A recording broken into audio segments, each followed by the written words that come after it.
नमस्कार, आप देख रहे हैं न्यूज़ वन इंडिया। मैं हूं आपके साथ रितु तोमर। बुलेटिन की शुरुआत करेंगे। अब सीधा रुख करेंगे लखनऊ का, जहां पर मुख्यमंत्री योगी आदित्यनाथ सामूहिक विवाह कार्यक्रम के आयोजन में सम्मिलित होने के लिए पहुंचे हैं।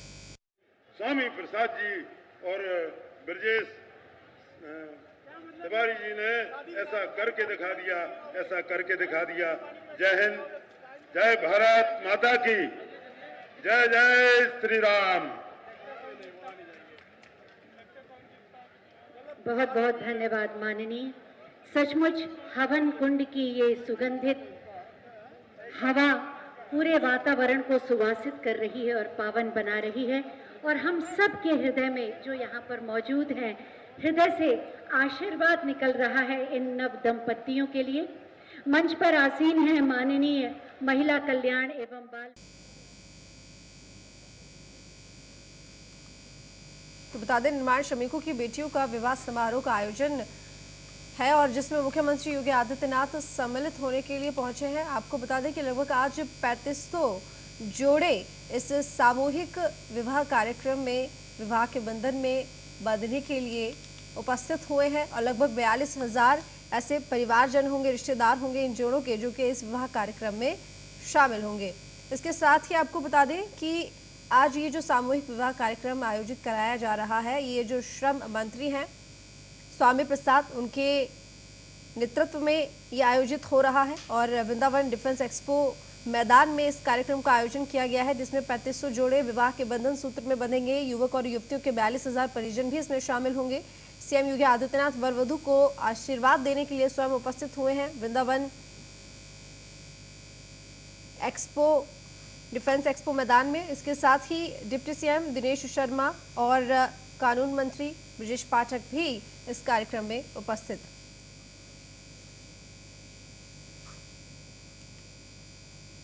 तो निर्माण श्रमिकों की बेटियों का विवाह ये होगा इस सामूहिक विवाह कार्यक्रम में, जिसमें 3500 जोड़े विवाह के बंधन सूत्र में बंधेंगे। वृंदावन डिफेंस एक्सपो मैदान में आयोजित हो रहा है ये कार्यक्रम और सांस्कृतिक कार्यक्रमों के साथ भव्य आयोजन किया जा रहा है। युवक और युवतियों के 42,000 परिजन भी इसमें मौजूद रहेंगे और सीएम योगी आदित्यनाथ वर वधू को आशीर्वाद देने के लिए स्वयं पधारे हुए हैं। मंच की तस्वीरें आप देख रहे हैं। सीधे मंच पर मुख्यमंत्री योगी आदित्यनाथ विराजित हैं। इसके साथ ही श्रम मंत्री स्वामी प्रसाद की देखरेख में ही इस कार्यक्रम का आयोजन किया गया है। डिप्टी सीएम दिनेश शर्मा और कानून मंत्री ब्रजेश पाठक भी कार्यक्रम में मौजूद है, जो कि वर वधू को आशीर्वाद देने के लिए शामिल हुए हैं।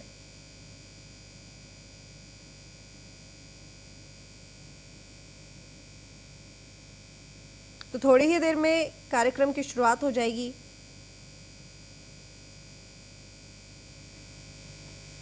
आपको बता दें कि इस तरह के कार्यक्रम पहली बार आयोजित नहीं किए गए हैं, बल्कि पहले भी कई बार इस तरह के कार्यक्रमों का आयोजन किया गया है, जब सामूहिक विवाह कार्यक्रम का आयोजन यूपी सरकार की तरफ से किया गया हो। लेकिन एक बार फिर से और ये कार्यक्रम का आयोजन वृंदावन डिफेंस एक्सपो मैदान में हो रहा है, जिसमें आज 3500 जोड़े वैवाहिक बंधन में बंधेंगे। एक बहुत बड़ा सामूहिक विवाह कार्यक्रम का आयोजन, जिसमें खुद मुख्यमंत्री योगी आदित्यनाथ शामिल होने के लिए पहुंचे हैं, वर वधू को आशीर्वाद देने के लिए पहुंचे हैं। इसके साथ ही उप मुख्यमंत्री दिनेश शर्मा और कानून मंत्री ब्रजेश पाठक और श्रम मंत्री स्वामी प्रसाद ने इस पूरे कार्यक्रम का आयोजन करवाया है। उन्हीं की देखरेख में इस कार्यक्रम की तैयारियां हुई हैं, आयोजित हुआ है। रुक करेंगे अगली बड़ी खबर की तरफ, जो कि लखनऊ से है, जहां पर सरकार के 4 साल पर प्रेस कॉन्फ्रेंस करेंगे सीएम योगी आदित्यनाथ। लोक भवन में प्रेस कॉन्फ्रेंस करेंगे सीएम योगी आदित्यनाथ। 4 साल के काम काज को जनता के सामने पेश करेंगे। जनता के सामने पेश करेंगे उपलब्धियों, एक रिपोर्ट कार्ड। अवध शिल्प ग्राम में सार्वजनिक कार्यक्रम भी आयोजित होगा। 4 साल पूरे होने पर 19 से 25 मार्च तक प्रदेश भर में कार्यक्रम चलेगा, जिसके जरिए लोगों को बताया जाएगा कि आखिर इन 4 सालों में बीजेपी ने क्या कुछ काम किया है। उत्तर प्रदेश में योगी सरकार ने किन किन योजनाओं को लागू किया और कौन सी योजनाओं से कितना लाभ लोगों को पहुंचा, विकास के लिए क्या कुछ कार्य किए गए हैं, क्या कुछ लोगों के लाभ के लिए, उनके जीवन को बेहतर करने के लिए, उनकी जिंदगी को विकास के रास्ते पर ले जाने के लिए क्या कुछ योगी सरकार ने किया है, इसकी जानकारी दी जाएगी। तो सरकार के 4 साल पर प्रेस कॉन्फ्रेंस करेंगे मुख्यमंत्री योगी आदित्यनाथ। लोक भवन में प्रेस कॉन्फ्रेंस करेंगे सीएम योगी। 4 साल के काम काज को जनता के सामने पेश करेंगे और जनता के सामने उपलब्धियों का रिपोर्ट कार्ड पेश करेंगे। तो आदित्य द्विवेदी हमारे साथ जुड़े हुए हैं ज्यादा जानकारी के साथ लखनऊ से। आदित्य, यूपी की जो बीजेपी सरकार है 4 साल पूरे हो चुके हैं, प्रेस कॉन्फ्रेंस मुख्यमंत्री योगी आदित्यनाथ करेंगे, प्रेस कॉन्फ्रेंस कब होगी और कहां पर होगी, क्योंकि 4 साल का पूरा ब्यौरा वो जनता के सामने रखने वाले हैं। जी हाँ, बिल्कुल 4 साल पूरे हो रहे हैं, तो इस पर योगी सरकार पूरे प्रदेश में एक जानकारी का अभियान चल रही है, जिसमें आम जनता को योगी सरकार की जो भी उपलब्धियां रही है 4 सालों की, वो आम जनता से पहुंचाई जाएंगी। इसकी कमान खुद मुख्यमंत्री योगी आदित्यनाथ संभाल रहे हैं। वो लखनऊ में एक प्रेस ब्रीफ करेंगे लोक भवन में, जिसमें सभी मीडिया के साथ ही रहेंगे। इसके अलावा उनके कुछ कद्दावर मंत्री भी रहेंगे। इसके साथ ही जो भी प्रभारी मंत्री हैं उन सभी को निर्देश दे दिया गया है कि वो अपने अपने क्षेत्र में जाएंगे। मसलन जैसे सतीश महाना है तो वो कल 2 बजे मथुरा में प्रेस कॉन्फ्रेंस करेंगे। इसी तरह जो भी प्रभारी मंत्री हैं उसमें केशव प्रसाद मौर्य है, वो कानपुर में प्रेस कॉन्फ्रेंस करेंगे।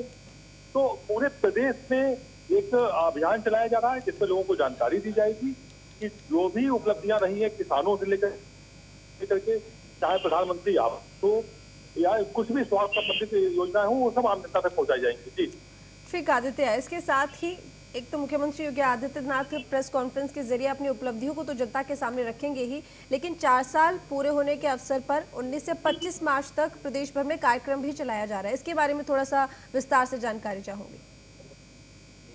देखिए, सरकार की तरफ से कल प्रेस कॉन्फ्रेंसेस हो रही है, मंत्रियों से लेकर के जो प्रभारी मंत्री वो शामिल हो रहे हैं। इसी तरह जो भारतीय जनता पार्टी है उसने सप्ताह भर का एक अभियान चलाया हुआ, जिसमें ग्रामीण स्तर पर चौपाल भी होगी, जिसमें भाजपा के सभी जो पदाधिकारी हैं, जिम्मेदार हैं, जो संगठन के बड़े पदों पर बैठे हुए हैं, वो आम जनता के बीच में जाएंगे और सरकार के जो लोग हैं वो भी आम जनता के बीच में जाएंगे। तो इस तरह से कहीं से कोई भी चूक ना होने पाए, मतलब कहीं कोई ऐसा समाज का हिस्सा ना बचे जहाँ पर उपलब्धियां ना पहुंचे। बहुत शुक्रिया आपका तमाम जानकारी के लिए आदित्य।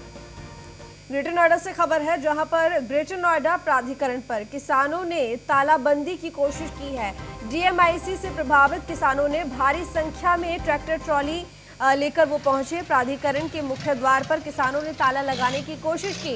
प्रशासन ने जेसीबी हाईवा बैरिकेडिंग कर किसानों को रोका। 4 गुना मुआवजा आबादी की मांग को लेकर किसानों ने यह हंगामा किया। किसानों में रोष देख सुरक्षा के लिए भारी पुलिस बल तैनात कर दिया गया है। तो ग्रेटर नोएडा से खबर है, जहां पर किसानों में रोष है और ग्रेटर नोएडा प्राधिकरण पर इसी रोष की वजह से किसानों ने तालाबंदी करने की कोशिश की। डीएमआई से प्रभावित किसानों ने भारी संख्या में ट्रैक्टर ट्रॉली लेकर प्राधिकरण पहुंचे और वहां के मुख्य द्वार पर तालाबंदी करने की कोशिश की, ताला लगाने की कोशिश की। हालांकि प्रशासन ने जेसीबी हाईवे बैरिकेडिंग कर किसानों को रोक दिया, लेकिन 4 गुना मुआवजा आबादी की मांग को लेकर किसानों ने यह हंगामा काटा।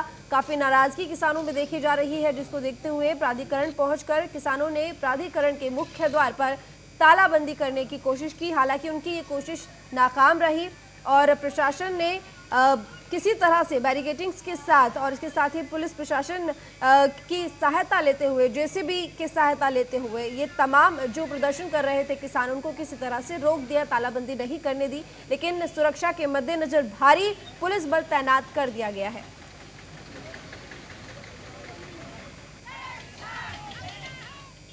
शाहजहांपुर से खबर है, जहां पर पंचायत चुनाव और त्योहारों के मद्देनजर कानून व्यवस्था को लेकर हमारे संवाददाता ने एडीजी जोन बरेली अविनाश चंद्र से खास बातचीत की। इस दौरान उन्होंने कहा कि चुनाव को लेकर सुरक्षा के कड़े इंतजाम किए जाएंगे, अपराधियों को किसी भी तरह से बख्शा नहीं जाएगा। अविनाश चंद एडीजी साहब हैं। सर, एक चीज़ हमें जाननी थी, आने वाले पंचायत चुनाव हैं, सुरक्षा व्यवस्था को लेकर क्या तैयारी है? सुरक्षा व्यवस्था को लेकर के पूरी तैयारी है। हमारे मुख्यालय से मानक आया है, फोर्स का असेसमेंट हम लोग कर रहे हैं और जब ये रिजर्वेशन वाला इशू तय हो जाएगा तो वास्तविक प्रत्याशी में पता लग जाएंगे और संवेदनशीलता के आधार पे हर मतदान केंद्र पर हम प्रॉपर फोर्स लगाएंगे और चुनाव से पहले जो भी प्रिवेंटिव एक्शन करना है, चुनाव को सकुशल संपन्न कराने के लिए वो कार्रवाई की जाएगी। होली का त्यौहार है आने, यहाँ पर एक लॉर्ड साहब का जुलूस निकलता है, पूरे प्रदेश का, सबसे पूरे देश का महत्व इसमें रहता है, किस तरह से उसकी तैयारी? उसकी तैयारी एसपी साहब ने बहुत ही कायदे से कर रखी है, डीएम साहब भी थे और पूर्व में जो घटनाएं घटित हुई हैं या जिस तरीके से इसको संपन्न कराया गया है उससे बेहतर तरीके से हम लोग संपन्न कराएंगे और सारी तैयारियां पूरी हो गई हैं। आज यहाँ पर जो मीटिंग हुई आपकी चौड़ेरा गांव में, किस तरह से लोगों को संदेश दिया गया या फिर न्यूज़ वन इंडिया के माध्यम से कोई संदेश देना चाहते हैं? सब लोग व्यापक हित में निर्णय करें, अपने व्यक्तिगत हितों को त्याग करके, और पुलिस का, प्रशासन का सहयोग करें, और हम लोग एक साफ़ सुथरा free and fair election panchayat चुनाव का कराएंगे। इससे कोई ये फ्रेंडली टाइप का मैच हो, जो जीते वो पूरे गांव का प्रधान बने और सर्वसम्मति से लोग उसको स्वीकार करें। तो ये थे हमारे साथ अविनाश चंद जो एडीजी हैं बरेली जोन के, और इन्होंने साफ तौर से किया है कि आने वाले पंचायत चुनाव को लेकर सुरक्षा व्यवस्था को लेकर कड़े इंतजाम किए गए हैं। Deepak Dikshit, news 1 India, Shahjahanpur. UP में पंचायत चुनाव और विधानसभा चुनाव की रणभेरी बजने से पहले सभी राजनीतिक दलों के मुखिया भगवान के दरबार में हाजिरी लगाना शुरू कर चुके हैं। पहले कांग्रेस महासचिव प्रियंका गांधी वाड्रा ने मंदिरों में पूजा अर्चना कर कांग्रेस के हिंदुत्व का झंडा बुलंद किया, और अब सपा सुप्रीमो अखिलेश यादव भी आज कृष्ण नगरी मथुरा पहुंच रहे हैं। मथुरा में वो बांके बिहारी के दर्शन करेंगे और विधानसभा में जीत का आशीर्वाद भगवान कृष्ण से मांगेंगे। यूपी में साल 2022 के विधानसभा चुनाव को लेकर जिस तरह से अखिलेश यादव उर्फ टीपू ने कमर कसी है, उसे देखकर ये लगता है कि अखिलेश यादव यदुवंशी भगवान से सत्ता का आशीर्वाद लेने के लिए कृष्ण नगरी में सुल्तानी पूजा करने पहुंच रहे हैं। तो आपको बता दें कि अखिलेश यादव 2 दिवसीय दौरे पर है मथुरा के, जहां सबसे पहले जाकर वो पैराडाइज होटल में रुकेंगे और उसके बाद बांके बिहारी मंदिर में भगवान कृष्ण का आशीर्वाद लेने पहुंचेंगे। तो 2022 में विधानसभा चुनाव करीब है, ऐसे में तमाम पार्टियां हैं जिन्होंने अब भगवान के दर पर, चौखट पर जाना शुरू कर दिया है। तो गगन पंडित इस वक्त हमारे साथ जुड़े हैं ज्यादा जानकारी के साथ। गगन, अखिलेश यादव 2 दिवसीय दौरे पर मथुरा के, और ये कहा जा रहा है कि लगभग 1 बजे तक वो पहुंचने वाले हैं, लेकिन 1 बज चुके हैं। क्या कुछ जानकारी, क्या कुछ अपडेट उनके आगमन को लेकर? गगन, मेरी आवाज मिल रही है आपको? लगता है हमारा संपर्क उनसे नहीं हो पा रहा है, कोशिश करेंगे दोबारा संपर्क साधने की। तो मंदिरों में पूजा अर्चना करने का राजनेताओं का दौर शुरू हो चुका है, जहां एक तरफ सबसे पहले कांग्रेस महासचिव प्रियंका गांधी ने शुरुआत की मंदिरों में जाकर दर्शन करने की, माता का आशीर्वाद लेकर प्रयागराज पहुंची। इस तरीके से अब अखिलेश यादव भी इस डगर पर चल पड़े हैं और अब मथुरा वो पहुंच रहे हैं, जहां पर वो जाकर बांके बिहारी मंदिर में जाकर भगवान कृष्ण का आशीर्वाद लेंगे और साथ ही ये दुआ मांगेंगे कि 2022 विधानसभा चुनाव में उनकी सरकार बने। तो यूपी में साल 2022 के विधानसभा चुनाव को लेकर जिस तरह से अखिलेश यादव उर्फ टीपू ने कमर कसी, उसे देखकर तो यही लगता है कि अखिलेश यादव यदुवंशी भगवान से सत्ता का आशीर्वाद लेने के लिए कृष्ण नगरी में सुल्तानी पूजा करने पहुंच रहे हैं। हमारे साथ गगन पंडित हमारे संवाददाता एक बार फिर जुड़ चुके हैं। गगन, मेरी आवाज आप तक पहुंच रही है? जी गगन, अखिलेश यादव पहुंचने वाले थे लगभग 1 बजे तक मथुरा में, क्या कुछ अपडेट उनके आगमन को लेकर, क्या जानकारी? देखिए, मैं बता दूं आपको कि उनके समाजवादी पार्टी के कार्यकर्ता पदाधिकारी गर्मजोशी के साथ स्वागत करने के लिए तैयार हैं। अब सर कुछ ही देर में जो है समाजवादी पार्टी के सुप्रीमो अखिलेश यादव मथुरा पहुंचेंगे। मथुरा पहुंचने के बाद जो है वो वृंदावन जाएंगे, वृंदावन में साधु संतों से मुलाकात करेंगे और दर्शन करेंगे बांके बिहारी के। जी ठीक गगन, वो क्या ये जो 2 दिवसीय दौरा हो रहा है, इसमें मथुरा में ही वो दोनों दिन रुकने वाले हैं या कल के कार्यक्रम के लिए कहीं आगे बढ़ेंगे?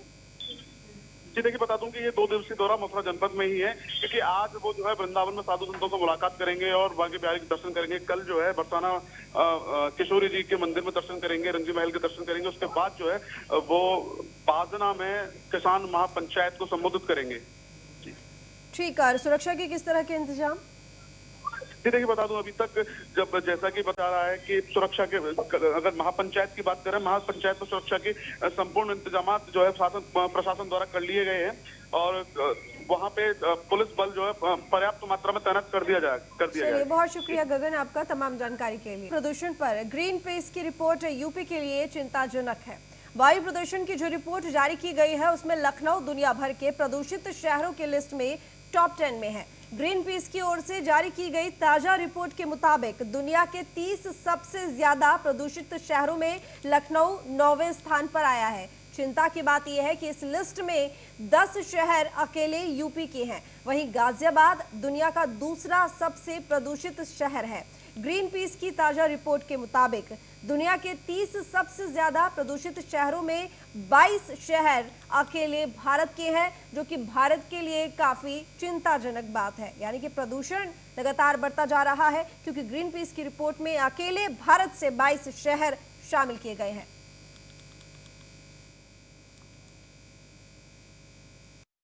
इस वक्त हम मौजूद हैं ग्रेटर नोएडा में, जहां पर पॉल्यूशन लगातार बढ़ता हुआ नजर आ रहा है। ग्रीन पीस की रिपोर्ट के मुताबिक गाजियाबाद सबसे प्रदूषित शहरों में दूसरे नंबर पर है, नोएडा छठे स्थान पर है और ग्रेटर नोएडा 7वें स्थान पर है।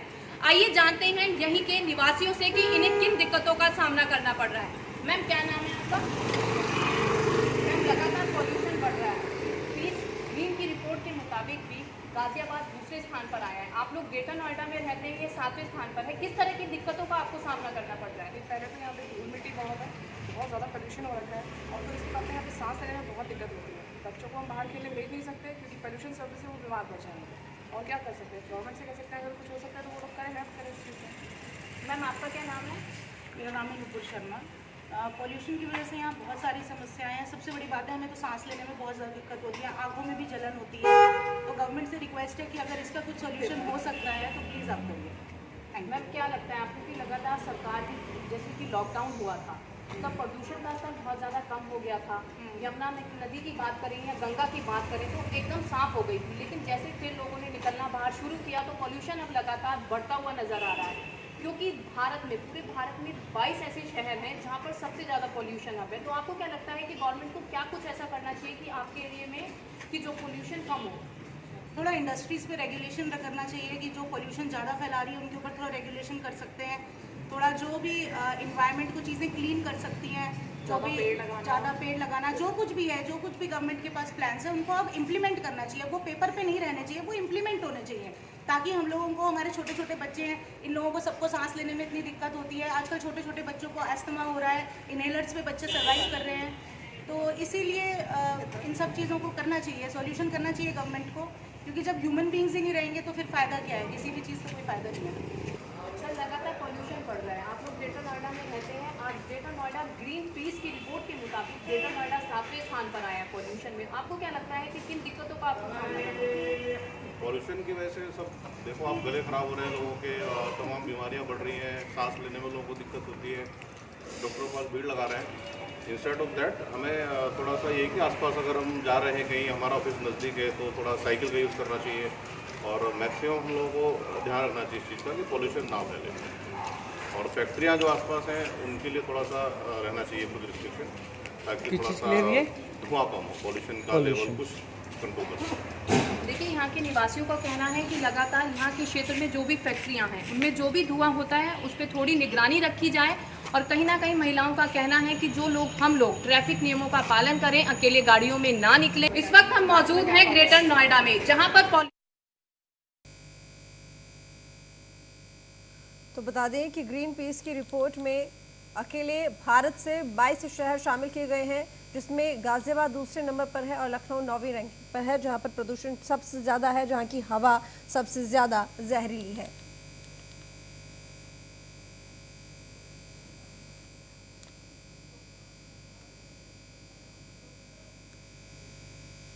तो ये वो शहर हैं जिनकी रैंक हम आपको दिखा रहे हैं। ग्रेटर नोएडा 7वें नंबर पर, कानपुर 8,